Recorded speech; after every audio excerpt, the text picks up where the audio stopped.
La revanche de Tarzan. Cet été-là, faute de travail plus sérieux et plus digne de moi, j'acceptais de circuler à bicyclette par les rues de la ville, en file avec 5 autres, pour faire de la réclame au film d'un nouveau cinéma.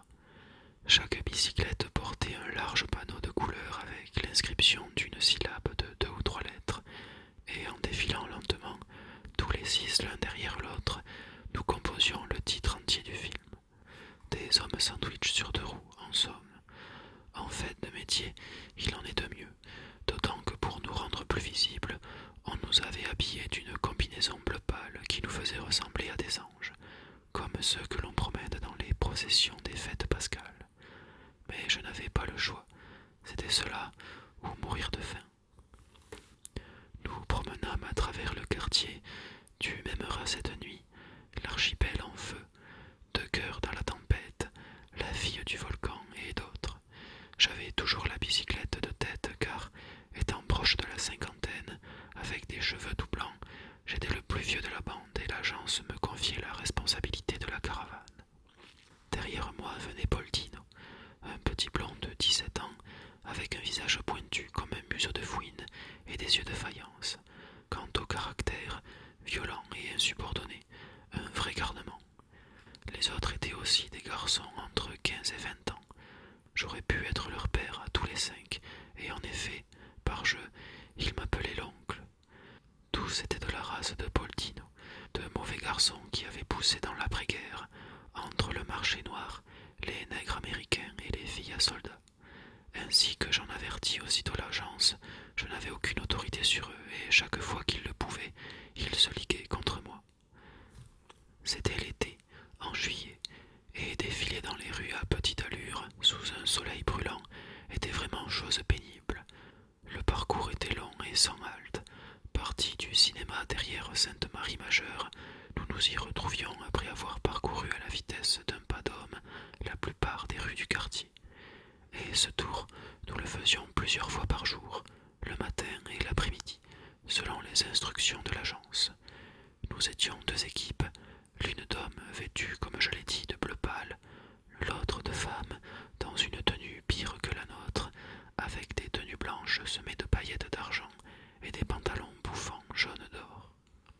Un matin, nous partîmes comme d'habitude du cinéma, sous un ciel nuageux qui pouvait laisser prévoir une atténuation de la chaleur. Mais en nous mettant en marche, je m'aperçus que, au contraire, et justement à cause de ces nuages noirs annonciateurs d'orage, la température était plus étouffante que jamais. Dans ma combinaison fermée, je transpirais plus que par le soleil, et dans cet air lourd, il me semblait qu'à chaque coup de pédale, mes mains, mes pieds et mon visage se congestionnaient comme si le sang était prêt à jaillir de ma peau. Le titre du film du jour était La revanche de Tarzan, en technicolor. Je portais les syllabes la, re, puis venait Paul Dino avec vent, et à la file, dans l'ordre, je, de, tar, zan. Sur nos panneaux, on voyait Tarzan vêtu de peau de bête comme un sauvage, luttant contre un énorme singe et, à l'écart, une belle fille épouvantée à demi nue elle aussi. Pendant que nous roulions lentement, lentement, dans cette atmosphère accablante de tremblements de terre, je me rendis compte que derrière moi, la ligue habituelle s'était reconstituée. L'agence publicitaire nous recommandait avant tout de ne pas faire de bruit, de ne pas fumer, de nous taire. Nous devions, en somme, donner l'impression d'être comme nos bicyclettes, des machines, muets, lents, apathiques, sans expression. C'est ainsi, nous disait-on, que la publicité est vraiment efficace, car les gens ne s'occupant pas de nous n'avaient de regard que pour nos panneaux affiches. J'ai dit que les 5 autres se liguaient contre moi et je m'explique. À peine étions-nous sur la place de la gare que j'entendis dans mon dos mes camarades imiter à qui mieux mieux les clameurs de Tarzan telles qu'on les entend dans le film. À mi-voix, évidemment, mais assez fort pour être entendu des passants. Je pouvais me retourner, mon rôle étant de guider la colonne, surtout dans un endroit comme la place de la gare, où nous pouvions risquer de passer sous les roues d'un autobus. Mais en prenant la rue Volturno, je me retournai et dis à haute voix « Mais que veut dire ce vacarme ?» Paul Dino me répondit par un geste obscène. Je ne fis rien et poursuivis en direction du ministère des Finances. Nous passâmes devant le ministère, puis par la rue de la Piave. Place de Fiume, du haut de sa petite tour rayée noir et blanc, l'agent arrêta la circulation et nous dûmes aussi faire halte. J'en profitai pour mettre pied à terre et voir comment se comportait l'équipe. Je vis aussitôt que les choses allaient au plus mal. Soit qu'ils leur eussent donné rendez-vous, soit que la rencontre fut fortuite. Paul Dino et les autres avaient retrouvé deux filles, de celles qui vendent des fleurs dans les restaurants, toutes deux petites et mal bâties, l'une brune et l'autre blonde, et ils plaisantaient ensemble comme si la caravane publicitaire n'existait plus. Puis, comme l'agent levait son bâton, voilà que les deux filles sautent sur la barre de la bicyclette, l'une de Paul Dino, l'autre, la blonde, sur celle du suivant. Cette fois, la colère me prit, car j'ai le sens du devoir, et cela dépassait les bornes. Je sautai à terre, m'approchai de Paul Dino et lui dis sans élever la voix: Fais-la descendre, oust, pas d'histoire.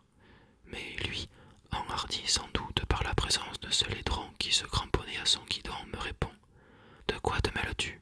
Qui es-tu pour me donner des ordres? Allons, vite, dis-je en prenant la fille par le bout du bras. Pas les mains, cria celle-ci. Et Paul Dino, regardez un peu ce sale vieux qui porte la main sur ma petite. Pendant ce temps, toute la circulation s'était arrêtée. Derrière nous, les autos klaxonnaient. Les gens faisaient l'ail autour de nous et commentaient le fait. Je dois le dire, tout le monde était contre moi.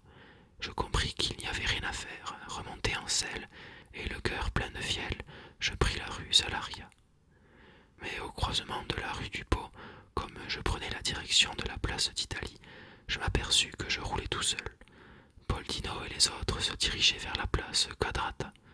Je m'arrêtai, furieux, et leur criai: Où allez-vous? Par ici. Paul Dino s'arrêta à son tour et répondit: Nous allons au Tibre prendre un bain. Quoi? Êtes-vous fou? Le fou, ricana-t-il méprisant, c'est toi avec tes cheveux blancs et ton costume de clown. Les filles riaient. J'avais honte, mais bien que, de rage, je l'eusse tué volontiers, je me résignai une fois de plus et fis volte-face.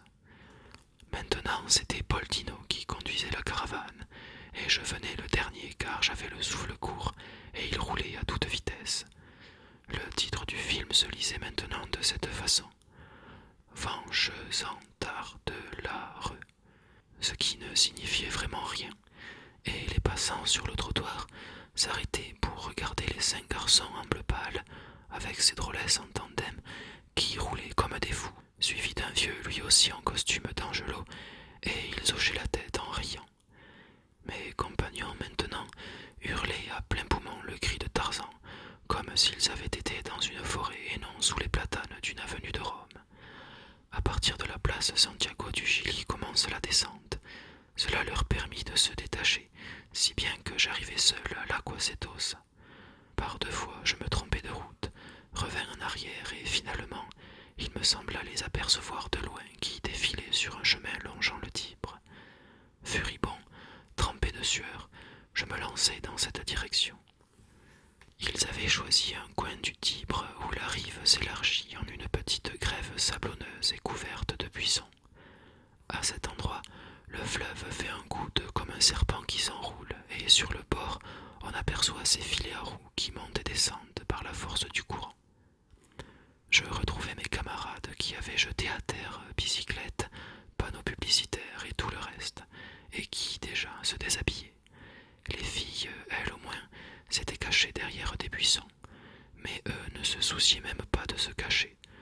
Hors de moi, je courus vers Paul Dino qui sortait les jambes de son pantalon et lui criai: Voyou, c'est comme ça que tu es consciencieux. Mais lui, indolent: Qu'est-ce qui te prend? Veux-tu me dire ce que tu nous veux? Peux-tu le dire? Et, à chaque question, il m'envoyait son poing dans l'estomac, juste sous la gorge, tandis que de l'autre main, il retenait son pantalon. Et, soit l'essoufflement dû à ma course précipitée, soit mon âge, je me sentis vaciller sur mes jambes et je m'écroulai à terre. Alors, ce fut comme un signal. Ils se déchaînèrent. Les filles sortirent de leur buisson en se tenant par la main, toutes deux en sous-vêtements de coton blanc, pas belles à voir, il faut le dire, avec leurs silhouettes courtes, étroites de poitrine et larges de hanches, comme toutes ces mendiantes et ces vagabondes qui mangent peu et marchent beaucoup. Quant aux garçons, ils coururent à leur rencontre en tenant leurs caleçons à deux mains, et ils se mirent à gambader dans les buissons, puis à courir et à se poursuivre. Paul Dino hurlait « Je suis Tarzan, je t'attrape et je t'enlève !» Et imitant les rugissements de Tarzan, il courait après la brune, plus petit qu'elle que c'en était une pitié, tout blanc, maigrichon et fluet. Finalement, ils bondirent vers le fleuve et se jetèrent tous à l'eau, l'un après l'autre. Je restai tout seul sur la rive, entouré de combinaisons bleu pâle et de vêtements féminins, avec ma défroque de clown et mes cheveux blancs, mon air de chômeur chronique et ma cigarette nationale à demi fumée entre mes lèvres tremblantes. J'étais si mortifié que j'en aurais pleuré, et si d'une part je les haïssais pour m'avoir traité de la sorte, de l'autre je me haïssais moi-même pour n'avoir pas eu le courage d'étouffer mon sentiment du devoir. Car maintenant qu'il n'y avait plus rien à faire, je ne pouvais m'empêcher de me demander anxieusement « Que dira-t-on à l'agence ?» Et j'enrageais de me sentir cette crainte que je ne pouvais m'empêcher d'avoir. En même temps j'enviais ces garçons. J'aurais voulu me jeter à l'eau comme eux et pousser le cri de Tarzan et lutiner les filles. Mais j'étais vieux, j'avais le sentiment du devoir et il n'y avait plus rien à faire. La chance les servit jusqu'au bout. Ils barbotèrent dans l'eau jusqu'à ce qu'il fasse noir et que les premières gouttes de pluie crépitent sur les eaux jaunes du Tibre. Alors ils sortirent, et Paul Dino s'écria que cette pluie était la bienvenue, car si on leur faisait une observation, ils pourraient toujours dire qu'ils avaient dû s'abriter de l'orage. L'une des filles, une fois rhabillée, vint me demander une cigarette. La blonde à son tour en voulut une, puis chacun des 5 garçons. Aussi restai-je sans cigarette, mais au moins avions-nous fait la paix. Cependant, après quelques gouttes, les nuages qui étaient au-dessus de nous avaient filé vers la campagne. Nous nous remîmes en procession, suivant le titre du film, et refîmes notre chemin en sens contraire. Vers l'Aqua Setosa, les 2 filles prirent l'autobus et nous remontâmes